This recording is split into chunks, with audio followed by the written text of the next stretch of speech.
کہ اگر کسی نے پشاور آرکائیوز پہ ہاتھ ڈالا تو وہاں سے 2 نمبر کی مورتیاں نکلیں گی. مورتیاں بھی غائب ہو گئی, مورتیاں بھی کھا گئے, غائب ہو گئی. پھر وہی نا, اگر یہ کھانا ہی ہوتا ہے کہ اگر آپ 1 نمبر بیچ دو مارکیٹ میں اور 2 نمبر میوزیم میں رکھ دو تو یہ کیا ہے؟ کھانا ہی ہے نا.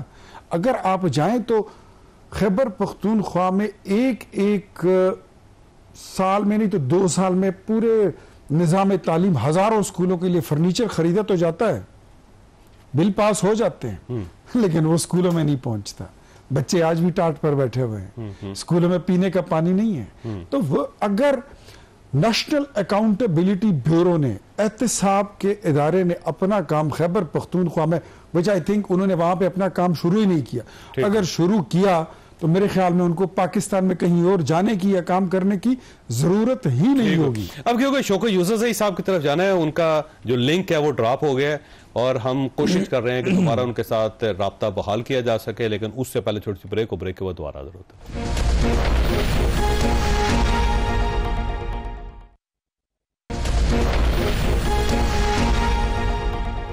پروگرام میں دوبارہ خوش آمدید. شوکت صاحب, یہ ایشو منرلز بل ہے کہ آپ کی پارٹی اس پہ ڈیوائیڈڈ ہے اور ٹھیک ٹھاک قسم کی لڑائی چل رہی ہے پارٹی کے اندر, اور اختیار ولی صاحب کا انکشاف یہ ہے کہ وہاں پہ بہت سارا مائنز ایسی ہیں جن کو باقاعدہ آپ کھود کے اس میں سے بہت سارا مٹیریل نکال کے آپ اس کو ہڑپ کر چکے ہیں یا بیچ چکے ہیں. اب آپ کو خطرہ یہ ہے کہ جب وفاق جائے گا وہاں پہ یا انٹرنیشنل کمپنیز آئیں گی تو وہ راز کھل جائیں گے, اس لیے بہت سارے لوگ رکاوٹ بن رہے ہیں اس میں. بسم اللہ الرحمن الرحیم. جب انسان دیکھیں, یہ تو اپوزیشن ہے نا, اپوزیشن اگر الزام لگا رہی ہے تو اس کا ثبوت بھی دے دے تو اچھا ہوتا ہے, کیونکہ پھر انسان اس طرح اگر الزام ہی لگائے اور ثبوت نہ دے سکے تو بے وقت ہو جاتی ہے ساری باتیں. اب دیکھیں, جو اس وقت مائن منرل ایکٹ لایا گیا ہے وہ ظاہر ہے جو ہمارے ممبران اسمبلی ہیں ان کو بریف کیا جا رہا ہے, ان کو اس کے اوپر کام ہو رہا ہے, ان کو باقاعدہ وہ یہی کہہ رہے تھے کہ جی ہمیں بریف کریں. کچھ اس میں ہوں گے جن کے اپنے کوئی مفادات ہوں گے یا جو بھی ہوں گے, لیکن بہرحال اوورآل ایک فیصلہ ہے پارٹی کا کہ جی ہم نے یہ ایکٹ لانا ہے. اب ظاہر ہے دیکھیں, ہر حکومت کی خواہش ہوتی ہے کہ جو ان کے پاس معدنیات کا ذخائر ہے معدنیات, وہ صحیح طور پہ استعمال ہوں. اور ہمارے پاس تو اللہ نے اتنے معدنیات دیے ہوئے ہیں کہ بلوچستان کے اندر دیکھیں, خیبر پختونخوا میں دیکھیں تو یہ 2 صوبے تو رچ ہیں, لیکن بدقسمتی یہ ہے کہ یہاں پہ آگ لگی ہوئی ہے, یہاں پہ دہشت گردی ہو رہی ہے, جس کی وجہ سے میرا نہیں خیال ہے کہ اتنے جلدی کوئی آپ ایک بریک تو کر سکیں کہ جی, کیونکہ جب پہلے سب سے بڑی چیز ہوتی ہے امن. یہ جو کل کانفرنس ہوئی ہے, آپ اس بل کے حامی ہیں یا آپ بھی مخالفین میں شمار ہوتے ہیں؟ نہیں, میرا تو خیر اس میں کیا ہوگا, میں اگر مخالفت کروں یا حمایت کروں, کیونکہ بل میں نے دیکھا نہیں ہے. جب میں خود دیکھوں گا تو تب میں بات کر سکتا ہوں نا, میں نے بل نہیں دیکھا ہے, کیونکہ ابھی جب لایا گیا تھا کس کے پاس ہے اسمبلی کے اوپر تو اس پہ بحث ہو رہی تھی. جی اسمبلی میں ہوگا, مجھے نہیں پتا ہے, اسمبلی میں نے سنا تھا کہ اسمبلی میں ہے, اور چونکہ ہم نے دیکھا نہیں ہے تو میں تو اس پہ زیادہ کمنٹس نہیں کر سکتا. لیکن یہ کہنا چاہتا ہوں کہ واٹس ایپ گروپوں میں بھی پھر رہی ہے, اور واٹس ایپ گروپ پہ گنا پور صاحب اور آصف خان ایک دوسرے کے ساتھ لڑ بھی رہے ہیں, اور آپ بھی اس گروپ کا حصہ ہیں, تو وہاں پہ بھی یہ بل پڑا ہوا ہے. نہیں, بل تو اسمبلی میں ہے, بالکل ہے, اور اس پہ کافی بحث بھی ہو چکی ہے, اور جو اسپیکر صاحب ہیں انہوں نے باقاعدہ بحث کرائی ہے, ہو بھی رہی ہے. دیکھیں یہ اچھی بات ہے, یہ تو کوئی بری بات نہیں ہے کہ قانون سازی ہو رہی ہے تو اپنی پارٹی کے لوگ, کبھی کوئی مخالفت کر رہا ہے, کوئی حمایت کر رہا ہے, تو یہ تو اصلی جمہوریت تو یہی ہے نا. اور کوئی ایسی بات تو نہیں ہے کہ کوئی اپنے لیے کوئی ڈیمانڈ کر رہا ہے. دیکھیں جب بھی میں خود پارلیمنٹری افیئرز کا منسٹر رہا ہوں, جب کوئی بھی بل آتا تو اس پہ جب ڈیبیٹ ہوتی تھی پارلیمنٹری پارٹی کے بیچ میں, تو اس پہ کافی اختلاف بھی آتا, لیکن ان کو کنونس کیا جاتا.